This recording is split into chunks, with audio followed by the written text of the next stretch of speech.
On va ensemble, frères et sœurs, chanter un premier cantique. Tout-puissant est le nom de Jésus. Et s'il y a un nom que nous voulons chanter, élever, glorifier, c'est bien le nom de notre Seigneur.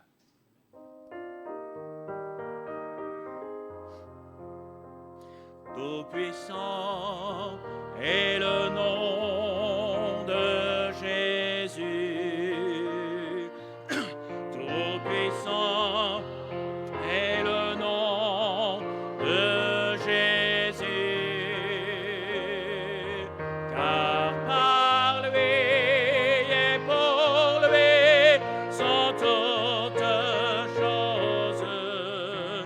Tout-puissant est le nom de Jésus. Pleine paix dans le nom de Jésus.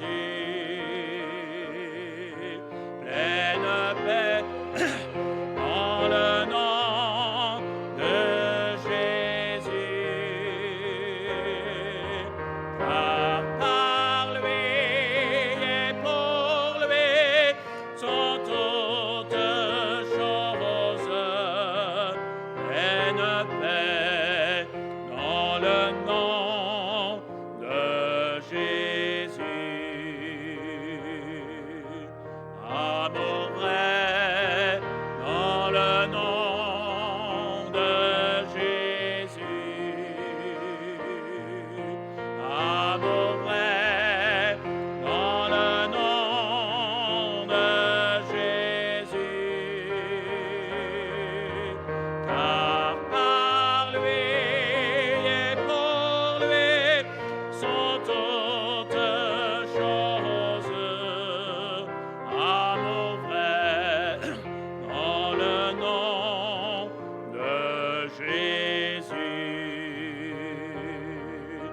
Nous sommes un dans le nom de Jésus.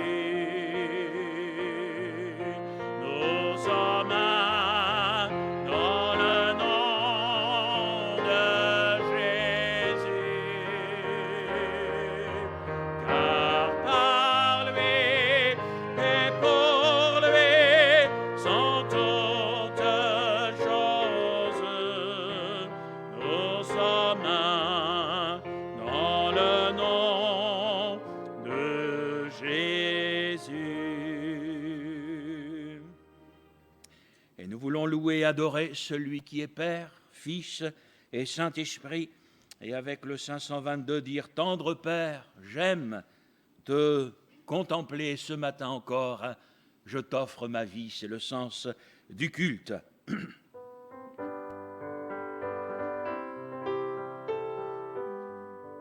Tendre Père, j'aime te contempler.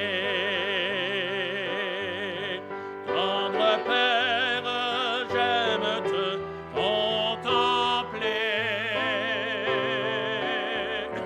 Je t'offre ma vie, je chante ta gloire.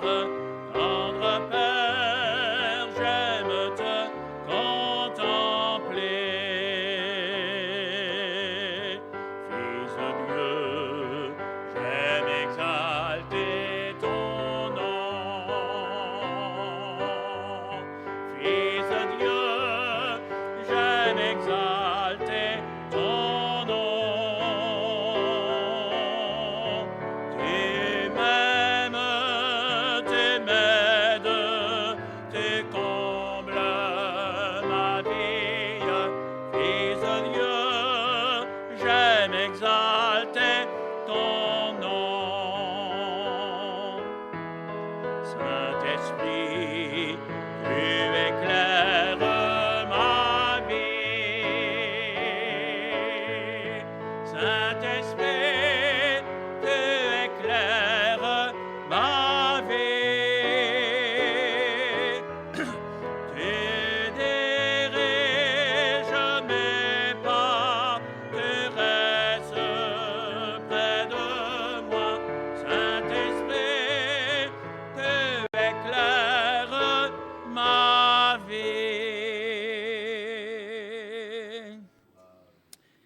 Quelle grâce et quelle assurance de savoir nos vies dans la main du Seigneur et de savoir que jour après jour, c'est lui qui nous conduit. Et j'ai eu à cœur aussi ce matin de reprendre avec vous ce cantique qui dit « Tu n'es pas seul. Ton Dieu, ton tendre Père, tient dans sa main ta vie et ton destin. » Puisse le Seigneur, au travers de ses paroles, ce matin nous rappeler qu'il est et qu'il reste jour après jour auprès de nous.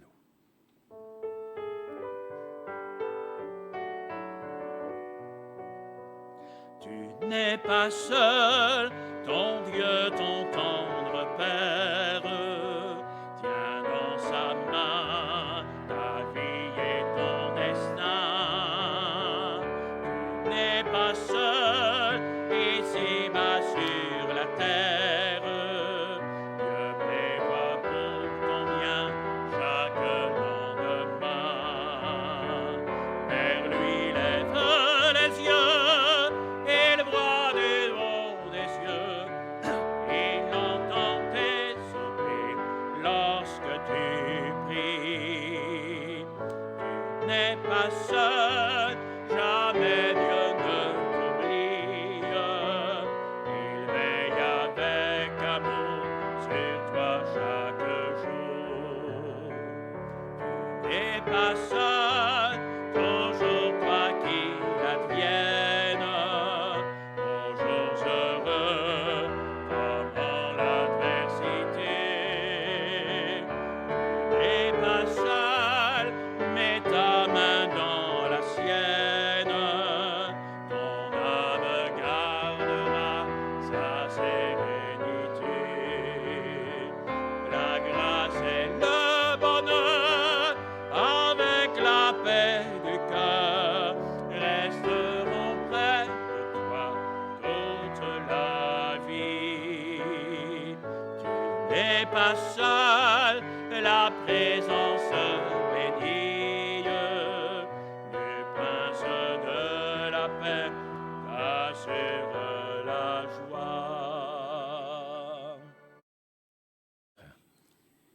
J'aimerais, avant que nous ne partagions le repas du Seigneur, chanter avec vous deux cantiques qui nous parlent de la croix. Le premier, c'est le cantique 515 qui nous dit « Sous un ciel ténébreux, là-haut, sur la colline, il y a le symbole de notre salut, la croix où Jésus a donné sa vie pour nous. Et nous ne voulons jamais oublier la croix, qu'elle soit toujours présente dans nos cœurs et dans nos vies. Sous un ciel ténébreux, là-haut sur la colline, symbole de notre salut. Faite de bois rugueux, une croix se dessine, c'est là qu'un Dieu pour nous mourir. Cette croix me sera de calvaire, nos fardeaux, joug facile et léger.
puis, on peut chanter par cœur le 494. Quel sauveur merveilleux je possède.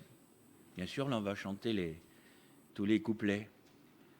Mais quel bonheur de connaître Jésus, d'être à lui.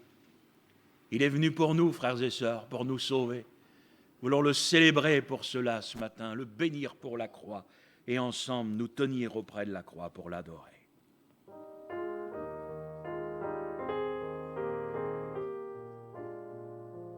Quel sauveur merveilleux je possède, il s'est sacrifié pour moi, et sa vie innocente il cède pour mourir sur l'infâme bois, attaché à la croix pour moi, attaché à la croix pour moi. Il a pris mon péché, il m'a délivré, attaché à la croix pour moi. Il renonce à la gloire céleste pour le plan rédempteur de Dieu.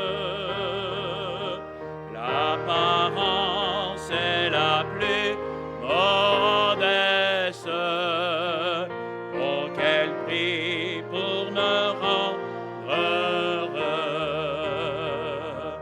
attaché à la croix pour moi,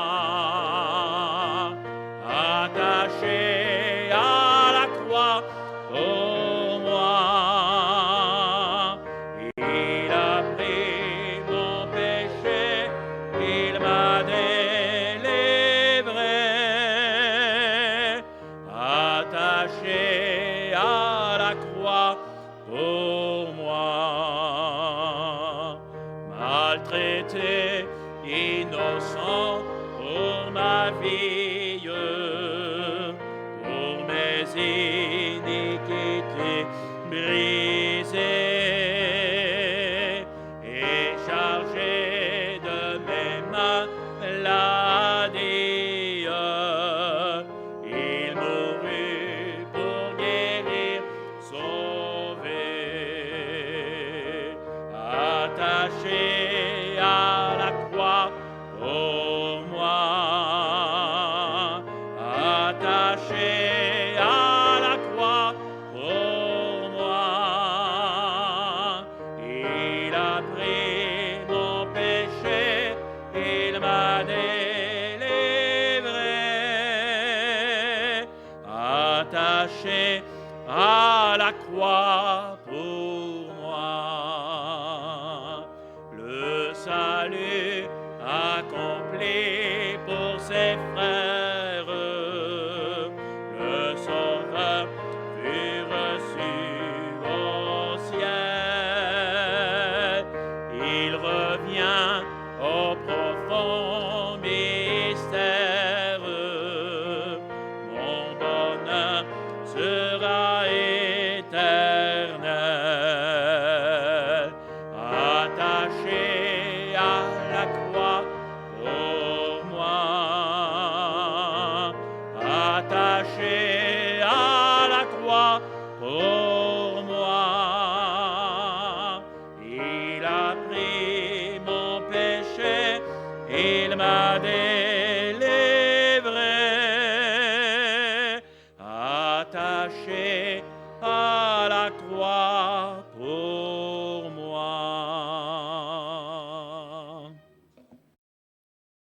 Et je vous invite, frères et sœurs, avec moi à suivre une lecture dans l'Épître aux Hébreux, au chapitre 2,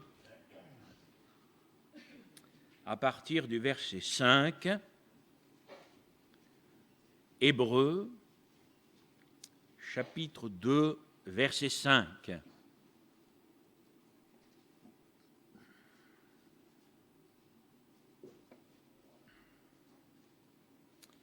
En effet, ce n'est pas à des anges que Dieu a soumis le monde à venir dont nous parlons. Or, quelqu'un a rendu quelque part ce témoignage: qu'est-ce que l'homme pour que tu te souviennes de lui, ou le Fils de l'homme pour que tu prennes soin de lui? Tu l'as abaissé pour un peu de temps au-dessous des anges, tu l'as couronné de gloire et d'honneur, tu as mis toutes choses sous ses pieds. En effet, en lui soumettant toutes choses, Dieu n'a rien laissé qui ne lui soit soumis. Cependant, nous ne voyons pas encore maintenant que toutes choses lui soient soumises. Mais celui qui a été abaissé pour un peu de temps au-dessous des anges, Jésus, nous le voyons couronné de gloire et d'honneur à cause de la mort qu'il a soufferte.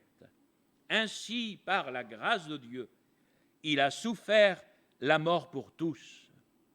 Il convenait en effet que celui pour qui et par qui sont toutes choses, et qui voulait conduire à la gloire beaucoup de fils, est élevé à la perfection par les souffrances, le prince de leur salut.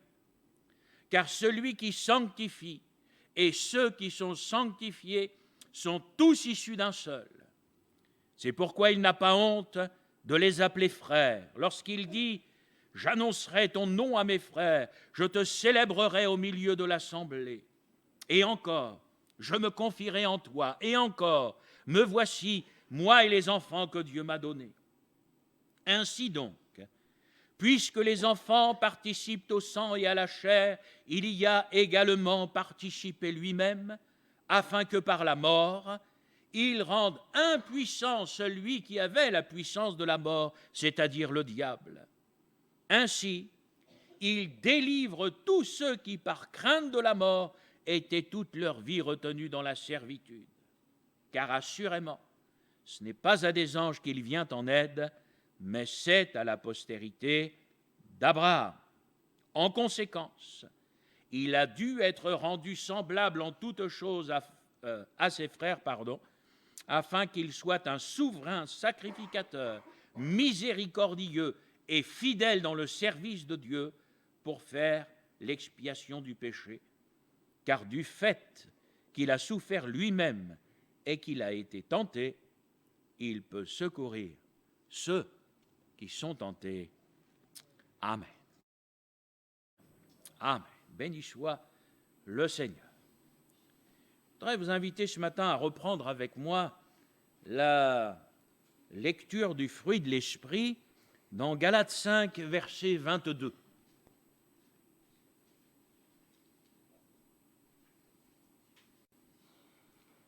Épître de Paul aux Galates, chapitre 5, verset 22, des versets que nous connaissons bien, mais le fruit de l'Esprit, c'est l'amour, la joie, la paix, la patience, la bonté, la bienveillance, la foi, la douceur, la maîtrise de soi. La loi n'est pas contre ces choses. Ceux qui sont à Jésus-Christ ont crucifié la chair avec ses passions et ses désirs. Amen. Et puis une autre lecture dans la deuxième épître de Pierre, au chapitre 1er.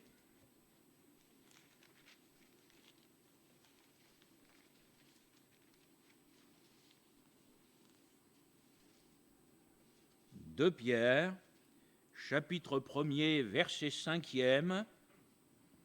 À cause de cela même, faites tous vos efforts pour joindre à votre foi la vertu, à la vertu la connaissance, à la connaissance la maîtrise de soi, à la maîtrise de soi la patience, à la patience la piété, à la piété l'amitié fraternelle, à l'amitié fraternelle l'amour, car si ces choses sont en vous et qu'elles y sont avec abondance, elles ne vous laisseront point oisifs ni stériles pour la connaissance de notre Seigneur Jésus-Christ.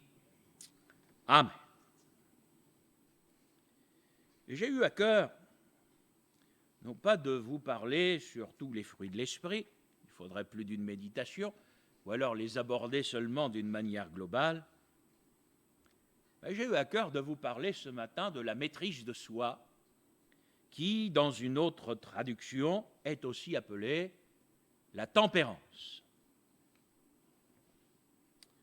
Alors, fidèle à mes mauvaises habitudes, j'ai ouvert mon dictionnaire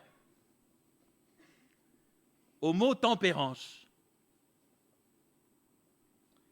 Et le dictionnaire parle de modération dans les plaisirs, écoutez bien, notamment dans la consommation d'alcool et de nourriture. Tiens, ça me rappelle quelques textes de la Bible qui nous parlent d'excès. Il est aussi question de retenue, de maîtrise de soi, tel que c'est traduit dans la version que nous avons lue ce matin, de contrôle volontaire. Être modéré en toute chose, c'est être sobre, simple et équilibré.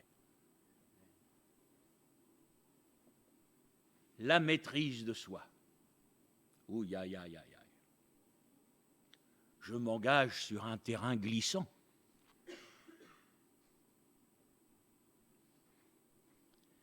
Elle va se manifester, elle devrait,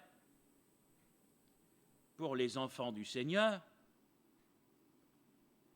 Il faut que nous comprenions, frères et sœurs, la différence qu'il y a entre ce qui est naturel et ce qui est spirituel.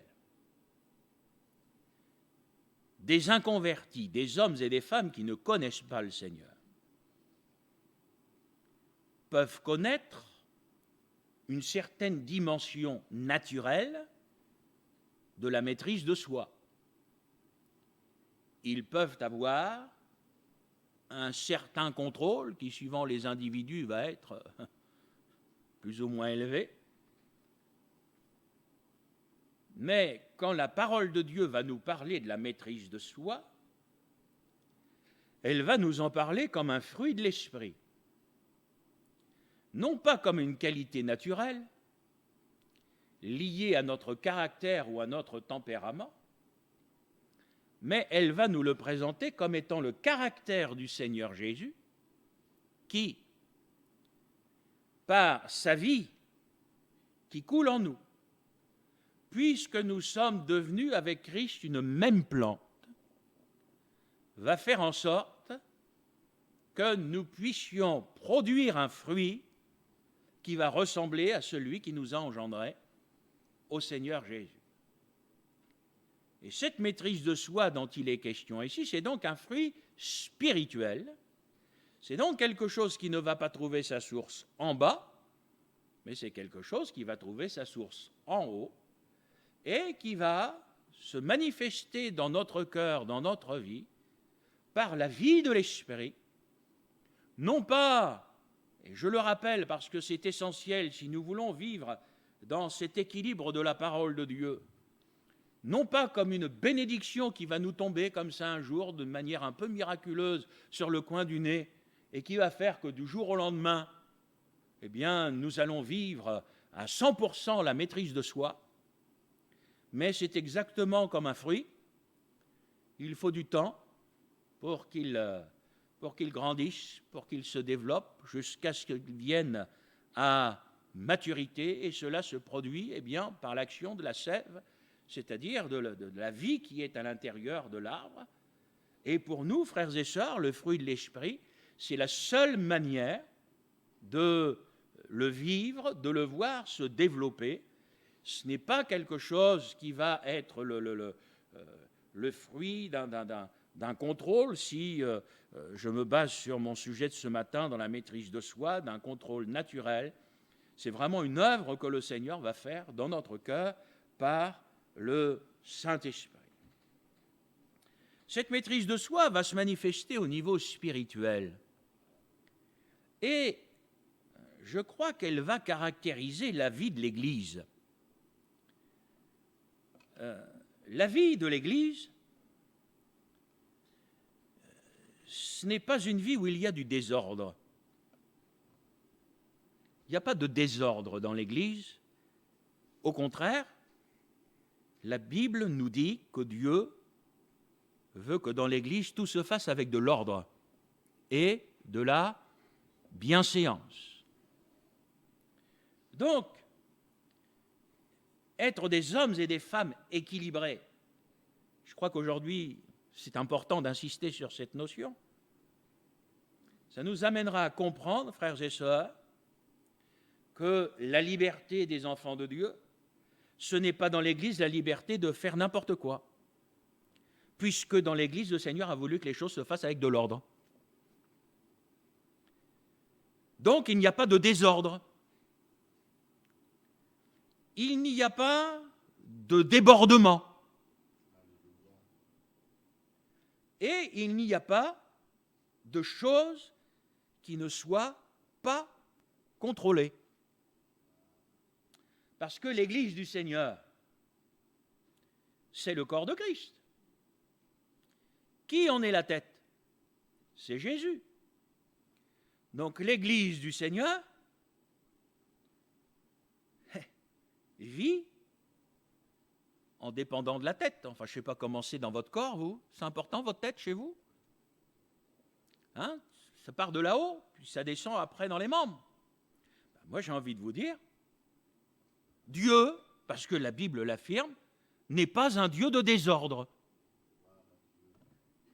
Donc, si Jésus, qui est Dieu,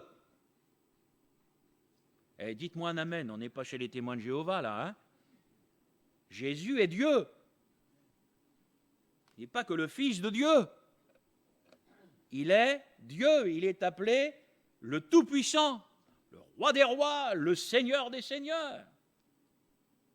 Eh bien, la tête de l'Église va dans le corps manifester ce qui vient d'en haut. Donc, le Seigneur n'est pas un Seigneur de désordre, mais c'est un Seigneur de paix. Alors, nous savons que si d'un côté, il est le prince de la paix, il a dit aussi qu'il était venu avec l'épée. Mais à chaque fois, frères et sœurs, il faut replacer les textes bibliques dans leur contexte. Quand la Bible nous parle qu'il est venu avec l'épée, ça nous parle de toutes les difficultés que les chrétiens qui vont avoir des positions spirituelles vont rencontrer, y compris parfois dans leur propre famille, à cause des choix spirituels qu'ils vont avoir faits, à cause des positions spirituelles qu'ils vont assumer, et qui vont faire que parfois, même parmi leurs proches, va y avoir des désaccords qui vont créer une certaine distance. Et c'est vrai qu'il y a souvent un prix à payer. Mais dans l'Église du Seigneur va se manifester cette maîtrise de soi. Elle va, par exemple, se manifester dans l'exercice des dons de l'Esprit. Corinthiens 14 dit ceci au verset 32, « L'esprit des prophètes est soumis aux prophètes. » Il est donc ici question d'associer la prophétie à la maîtrise de soi. Une fois encore, frères et sœurs, l'exercice des dons de l'Esprit ne sera jamais un prétexte pour que soit fait n'importe quoi dans l'Église. Il est de ces principes bibliques qui nous ont toujours été enseignés et qui doivent demeurer parce qu'ils sont bibliques. Mes chers frères et sœurs, le Saint-Esprit nous ramènera toujours à la parole, à ce qui est écrit. Il nous rappellera toujours ce que Jésus a dit. Ce qui va conduire l'Église ce n'est pas l'expérience, mais c'est la parole. Béni soit le Seigneur pour les expériences à partir du moment où elles sont conformes à ce qui est écrit. Si une expérience amène du débordement, moi je vous dis qu'elle ne vient pas de Dieu. Parce que Dieu, c'est un Dieu d'ordre. Donc, il va bel et bien y avoir une expérience, quelque chose de vécu, mais quelque chose qui va être vécu par manque de maîtrise de soi.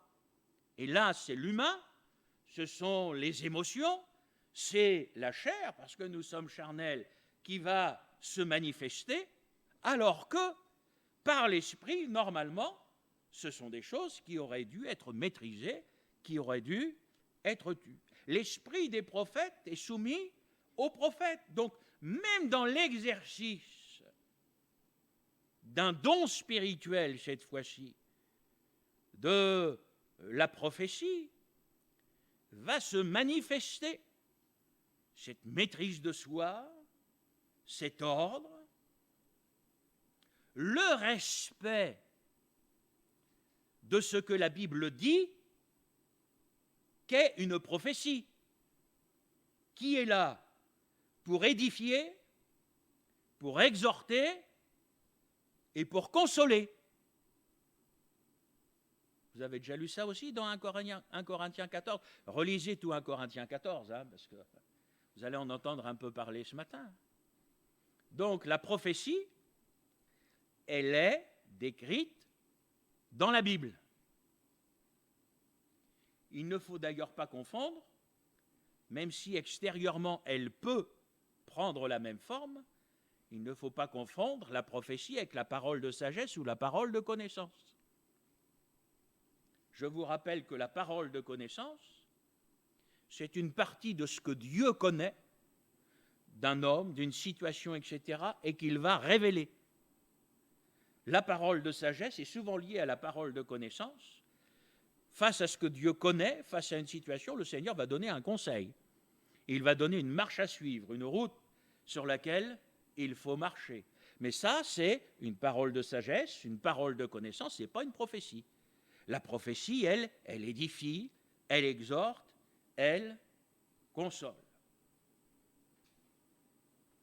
Nous allons retrouver cet ordre, cette maîtrise de soi, toujours dans 1 Corinthiens 14. C'est formidable de voir comment le Seigneur a voulu déverser les dons spirituels sur l'Église, mais comment il a voulu que dans l'Église, les dons spirituels soient aussi associés aux fruits de l'Esprit, avec cette maîtrise de soi, et ça va toucher aussi le parler en langue.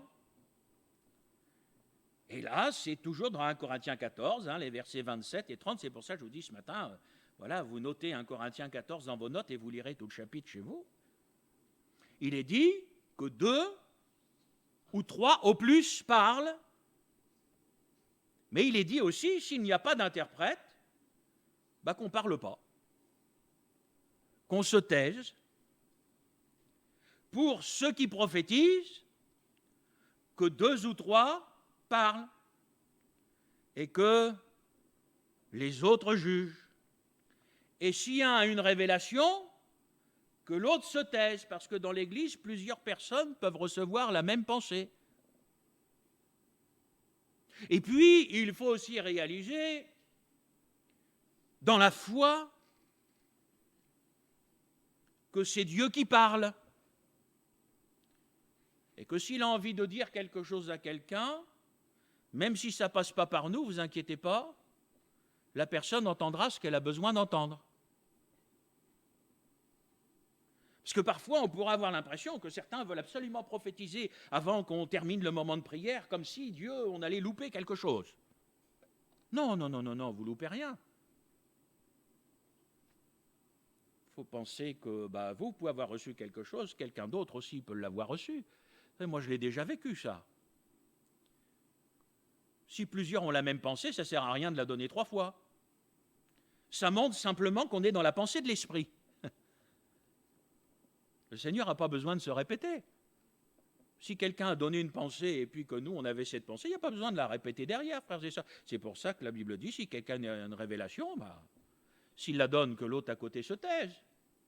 C'est de l'ordre, c'est de la bienséance, c'est comme ça dans l'Église du Seigneur. Il n'y a pas de concurrence, il n'y a pas de jalousie.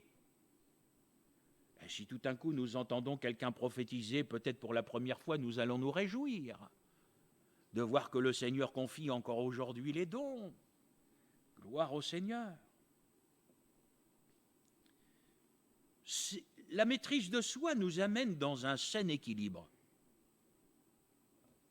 Il n'est pas question de tout brider, de tout blinder. Il y a une notion de contrôle pour qu'il n'y ait pas, justement, de débordement. Parce que tout ce qui se fait dans l'Église et tout ce qui vient du Saint-Esprit n'a qu'un seul but, l'édification. Les ministères sont donnés pour l'édification, tout ce qui vient du Saint-Esprit, c'est donné pour l'édification. Et frères et sœurs, tout ce qui n'édifie pas n'a pas sa place dans l'Église. Dans l'Église, il n'y a même pas de place pour l'homme. C'est Jésus qui est élevé. C'est Jésus qui est glorifié. Et quand les choses viennent du Saint-Esprit, ce n'est pas un homme qu'on élève. Ce n'est pas vers un homme que vont les louanges, mais c'est vraiment vers le Seigneur Jésus. Le Saint-Esprit n'élèvera jamais un homme. Il n'élèvera jamais un groupe. Le Saint-Esprit élèvera toujours le Seigneur Jésus. Et voyez-vous, frères et sœurs, il est essentiel, mais vraiment essentiel aujourd'hui, que nous recadrions les choses par rapport à la parole de Dieu. Il y a aujourd'hui tellement d'endroits où les gens ne savent plus, parce qu'il y a tellement de débordements, il y a tellement de choses qui sont dites et faites sous le couvert du Saint-Esprit. Frères et sœurs, la parole, elle est et elle restera toujours la parole. Cette maîtrise de soi, elle va aussi se manifester dans notre mentalité. Jésus était parfaitement homme. Oui, mais je sais ce que je dis. Parce que la divinité de Jésus, on n'a pas de mal à y croire, mais l'humanité de Jésus, pour certains, c'est beaucoup plus dur. Il a été parfaitement homme comme nous. Nous l'avons lu ce matin, parce qu'il a été tenté comme nous en toutes choses, c'est pour cela qu'il peut aussi secourir aujourd'hui ceux qui sont tentés. Il a eu la même vie que nous. Il a eu des émotions. Souvenez-vous, lors de la mort de Lazare, Jean chapitre 11, vous avez le verset le plus court de la Bible, on le connaît bien, mais Jésus a pleuré. Il a pleuré, mais il a été maître de lui-même. Il a été triste, éprouvé la tristesse avec ceux qui pleuraient. Dans Luc 10, il nous est dit que Jésus tressaillit de joie par le Saint-Esprit. Mais cela n'a pas donné lieu à des débordements. Jésus ne nous a pas fait sa petite danse. Pourquoi me regarder comme ça? Il a tressailli de joie par le Saint-Esprit. Donc le Saint-Esprit nous amène aussi à vivre intérieurement certaines choses, des émotions qui sont fortes, au point que Jésus a tressailli par le Saint-Esprit. Mais ça s'est arrêté là. Jésus s'est même mis en colère. Mais il n'a pas piqué une crise, puisqu'il a même pris le temps de tresser un fouet. C'était réfléchi ce qu'il allait faire, oui ou non? Parce que certaines choses, vous le savez, dans la cour du temple le mettaient en colère, mais Jésus est toujours resté maître de lui-même. Vous pourriez relire aussi dans le livre des Actes Paul, qui s'irrite à Athènes quand il va voir toutes les idoles qu'il y a dans cette ville. Mais enfin bon, si ça l'a irrité, il a gardé le contrôle sur lui-même. Il y a des choses qui peuvent irriter le chrétien, mais le chrétien garde le contrôle. Et vous avez du mal à me dire un amen ce matin. Pourquoi vous vous mettez en colère facilement? La maîtrise de soi, la tempérance, la pondération. Vous savez, moi j'ai rencontré des gens en prison à cause de la colère. Ça fait drôle, vous savez, une fois, moi j'ai vu un homme rentrer en prison. J'étais en train de discuter là avec un détenu. Mais bon, comme il y avait une vitre, on voyait les gens qui rentraient là. Monsieur comme ça, costume, cravate. Et après, j'ai discuté avec les gardiens. Je dis, c'est pas le genre de population habituelle quand même que l'on rencontre là quand j'étais aumônier de prison. Et le gardien me dit, ben voilà, il a tué sa femme. Et le gardien disait, mais c'est même quelqu'un que moi je connais. Il dit, un accès de colère.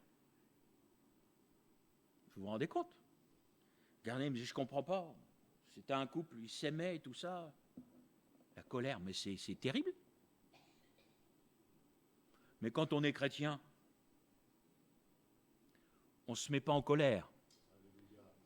On peut connaître une certaine irritation, maîtrisée. Amen, amen, amen. Et si c'est moi qui dis un amen en comptant le nombre de personnes que vous êtes, on n'a pas fini. Hein? L'auteur du livre des Proverbes que vous et moi nous connaissons bien, Salomon, disait ceci: celui qui est lent à la colère vaut mieux qu'un héros, et celui qui est maître de lui-même vaut mieux que celui qui prend des villes. Vous avez remarqué que comme les valeurs de la Bible ne sont pas tout à fait les mêmes valeurs que les hommes. Hein? Ouais. Vous savez, frères et sœurs, la colère, quelque part, c'est une forme d'intempérance. Je pourrais aussi vous parler de la langue, pour laquelle il y a un besoin de maîtrise de soi. Alors je vous invite à retrouver Jacques. Il parle bien de la langue. Jacques chapitre 1er, verset 26, chapitre 3, verset 2. Il va nous parler du fait de tenir sa langue en bride. Avez-vous remarqué que c'est plus facile d'ouvrir la bouche que de la fermer? Et quand je dis la fermer, je pourrais le dire dans les deux sens. L'homme qui est maître de lui-même, c'est quelqu'un qui est lent à parler. Est-ce qu'il faut que je répète ça? C'est quelqu'un qui écoute, c'est quelqu'un qui ne se précipite pas pour donner son avis. D'ailleurs, il y a des fois, les miens maintenant me connaissent bien. Et des fois, ils me disent, papa, tu dis rien. Et parfois, en ne disant rien, vous en dites plus qu'en parlant. Ils vont se dire, si le père il dit rien, est-ce que vous savez ne rien dire? C'est dur, hein? Savoir rester silencieux. savoir ne pas entrer dans certaines conversations qui n'édifient pas. Frères et sœurs, réfléchissons un peu ensemble. Qu'est-ce que ça va apporter d'entrer dans une conversation qui n'édifie pas? Si vous êtes face à une conversation qui n'édifie pas, il ne faut pas rentrer dedans, il faut y mettre fin. C'est pas pareil, mais c'est plus utile. Autrement, reprenez les conseils que Paul donnait à Timothée. On va rentrer dans des disputes de mots, dans des discours, des choses qui ne servent à rien. Vous savez, frères et sœurs, si vous avez en face de vous quelqu'un qui ne veut pas se laisser convaincre, perdez pas votre temps. Moi, il y a des années que j'ai cette manière de faire avec la parole de Dieu, et même avec les gens, de dire, mais comment est-ce que moi je vais pouvoir convaincre quelqu'un si une personne qui se dit chrétien ou chrétienne n'est pas convaincue alors que c'est écrit dans la Bible? Si ce qui est écrit dans la Bible ne le convainc pas, vous croyez que c'est moi qui vais le convaincre? Moi, je suis appelé à prêcher la parole, ce que je fais de tout mon cœur, avec joie, quel que soit le sujet que j'aborde. Mais après, frères et sœurs, moi, je ne suis pas responsable de ce que vous faites, de ce que j'ai prêché. Je suis responsable de ce que je prêche. Ça, oui. Mais après, c'est vous qui êtes responsable de ce que vous avez entendu. Ce n'est pas moi. Donc, je ne vais pas essayer d'enfoncer avec un clou, etc. Je vais apporter la parole de Dieu. Frères et sœurs, je pense vraiment avec la parole de Dieu que ce sujet de la maîtrise de soi est vraiment important. Donc ça va se passer au niveau spirituel, ça va se passer dans notre mentalité, dans notre esprit, puis ça va se passer aussi dans notre corps. Parce que le Seigneur nous a créés corps, âme et esprit. Et le corps du chrétien, même s'il ressemble au corps des inconvertis, eh bien, le chrétien le tient en bride. C'est le chrétien qui conduit son corps et ce n'est pas le corps qui conduit le chrétien. Et c'est là, et nous ne devons avoir aucun complexe à prêcher ces choses, que nous devons condamner toute forme d'excès et prêcher la modération, la tempérance, l'équilibre. Alors, bien sûr, c'est écrit. Donc, puisque c'est écrit, j'en parle. Ça passe par les excès de table. Alors, j'allais dire, on est en Normandie. Vous savez, le casse-croûte, c'est quelque chose d'important dans la vie de beaucoup de personnes. Moi, j'ai remarqué que les gens aiment bien manger. Et souvent, quand les gens ne mangent pas bien, c'est qu'ils n'ont pas les moyens, parce que s'ils les avaient, vous savez, on n'a pas la même nourriture à l'autre bout du monde, mais moi, j'ai visité bien des pays où il n'y avait pas que des maigres. Hein.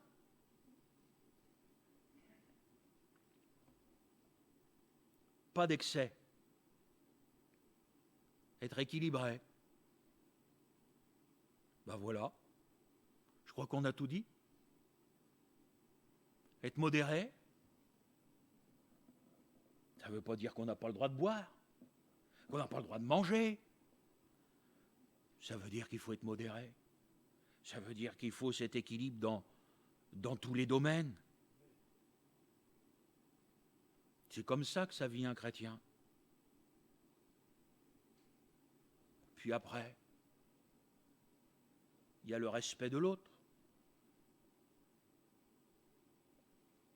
Quand j'ai visité certains pays,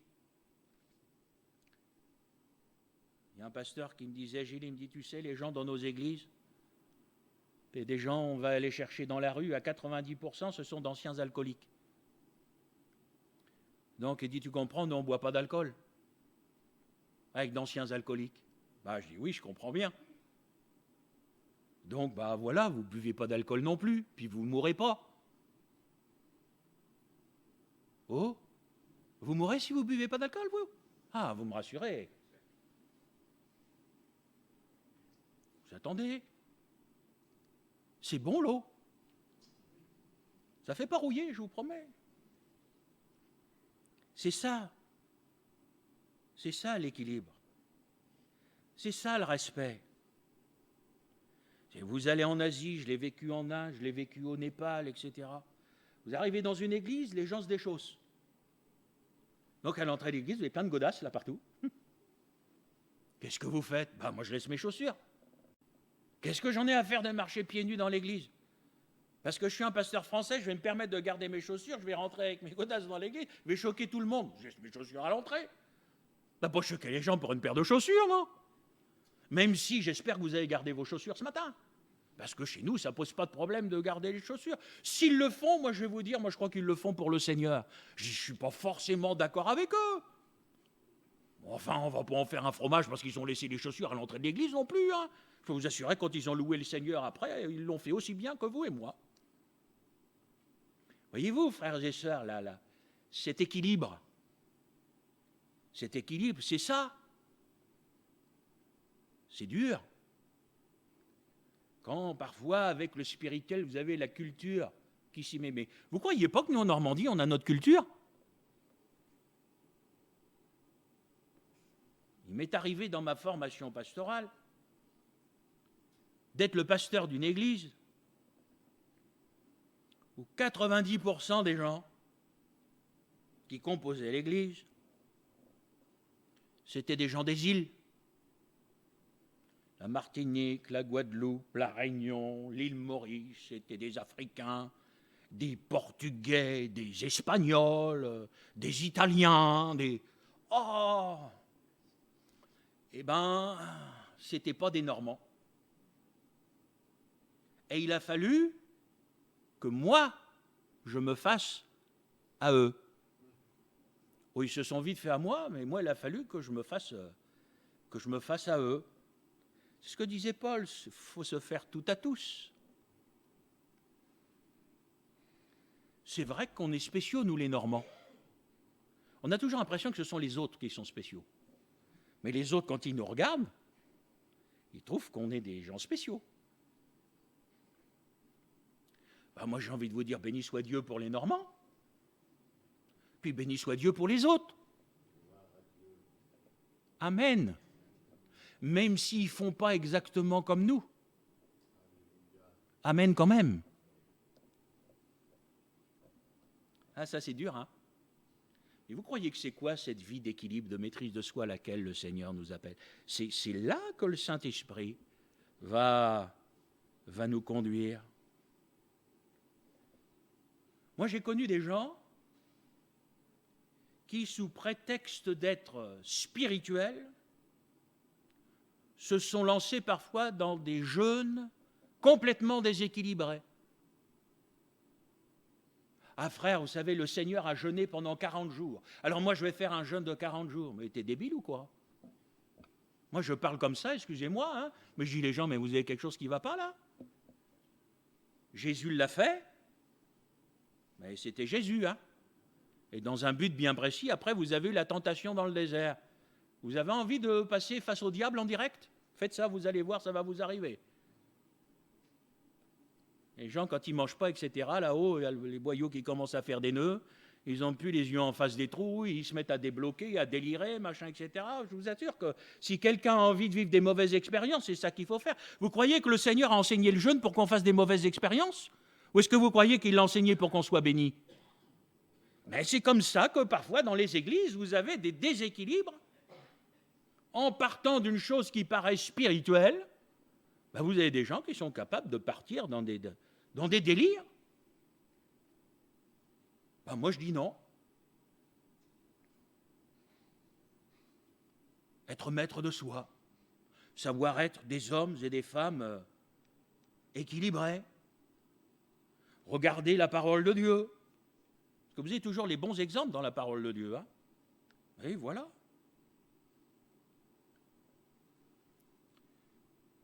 Moi, l'exemple que je trouve dans la Bible, et je vous promets, je suis vraiment vrai et sincère quand je vous en parle,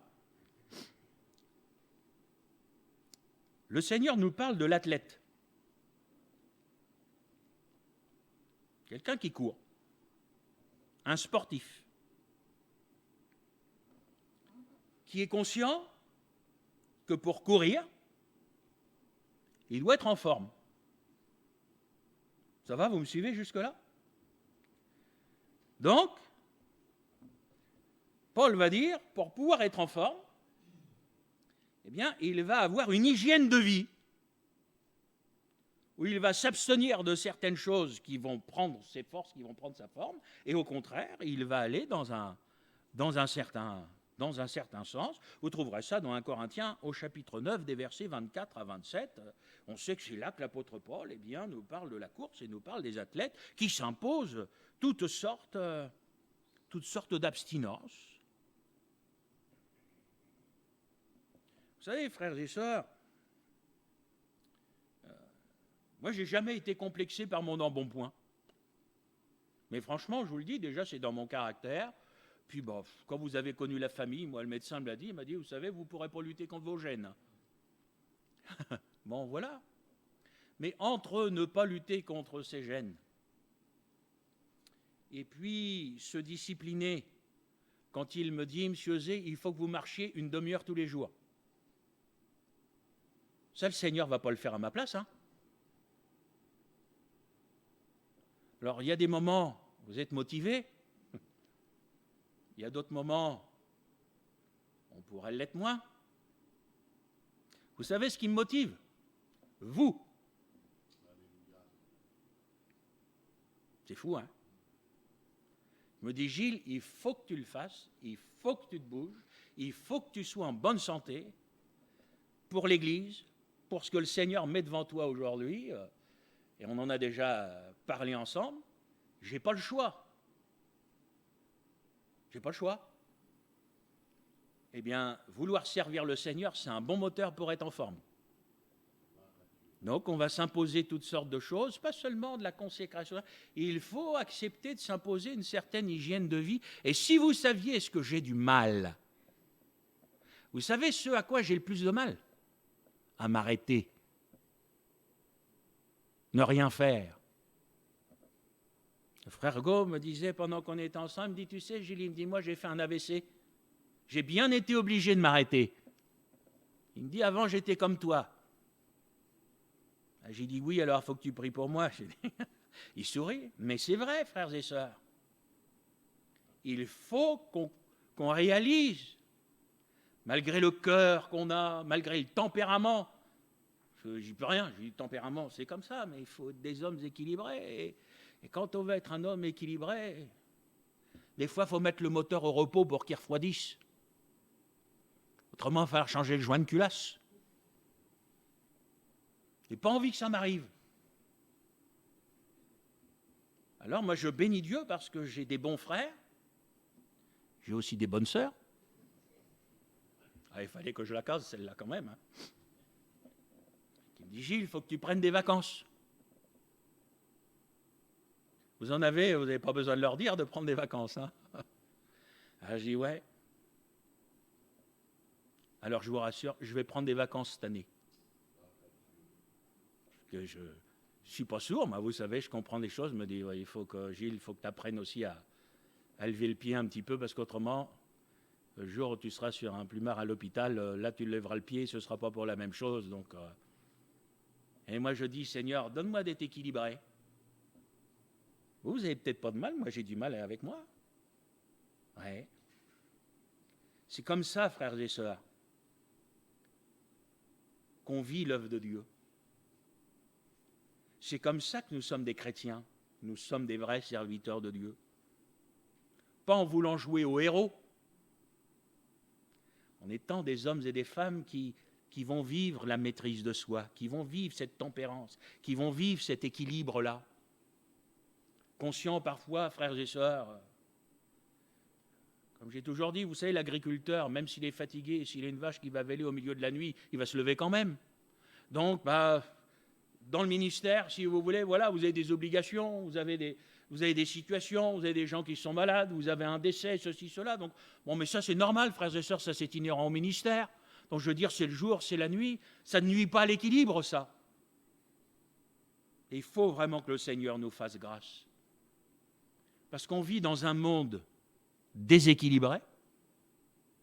On vit dans un monde déséquilibré. On vit, il faut quand même le reconnaître, le climat des églises en règle générale aujourd'hui, c'est complètement déséquilibré. Et être équilibré, ce n'est pas partir dans l'excès inverse. Parce que vous savez, les excès, ça existe dans le négatif et dans le positif. Donc quand on quitte un côté, le risque, c'est de basculer complètement de l'autre. Non, non, non, non. Ce qu'il faut, c'est que le Seigneur fasse de nous des hommes et des femmes équilibrés au niveau spirituel, au niveau de notre esprit, de notre mentalité, de notre caractère, nos réactions, dans notre manière de vivre avec nos corps, être maître de soi-même. Il y a des fois, c'est dur. J'implore votre pardon, hier j'ai mangé du gâteau. Bon, il faudra que je marche 2 fois plus. C'est ça être équilibré. Mais oui. C'est ne pas en manger tous les jours. Mais bon, si une fois, pour une occasion familiale ou quoi, vous avez un morceau de gâteau, vous mangez un morceau de gâteau, et au lieu de marcher 1 heure, bon, demain, je risque de marcher pas mal, parce qu'il faut s'aller à Toulouse, il y a les aéroports, les machins et tout ça encore, ne vous inquiétez pas, là, vous trottez sans rien demander, là. Mais voyez-vous ce que je veux dire? C'est, voilà, les gens s'imaginent que c'est seulement lié au monde, parfois, des choses comme l'hygiène de vie, etc. Non, non, non. Moi, je crois, frères et sœurs, qu'on a besoin que le Seigneur nous... On est créé corps, âme, esprit. C'est un tout, et c'est tout qui doit être équilibré. Pas seulement le spirituel, c'est tout. Alors moi, je vous le dis, si vous n'osez pas le dire, moi je le dis, il y a du boulot. Ben oui. Et puis, je vais parler normand. Plus qu'on est vieux, plus que c'est dur. Ben, la Bible le dit, qui redressera ce qui a été courbé? Et quand vous avez poussé dans une mauvaise direction, on peut toujours redresser. Mais c'est plus dur. C'est mieux quand ça pousse tout jeune, vous mettez un bon tuteur au pied, là ça va pousser tout droit.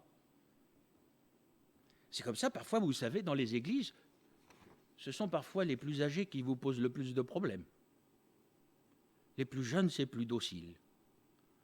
Les gens vont dire, c'est bizarre à la maison, moi j'ai du mal avec les jeunes, donnez-les-nous. On va s'en occuper. Mes chers frères et sœurs, que le Seigneur nous bénisse. C'était très simple ce que je vous ai apporté ce matin. J'ai quand même envie de vous dire, vous le verrez si vous y réfléchissez après, vous verrez, c'est très profond, ça va vous emmener très loin. Parce que cette maîtrise de soi, elle doit se développer, c'est un fruit. Alors que le Seigneur le fasse et qu'il nous accorde sa grâce. On prie ensemble.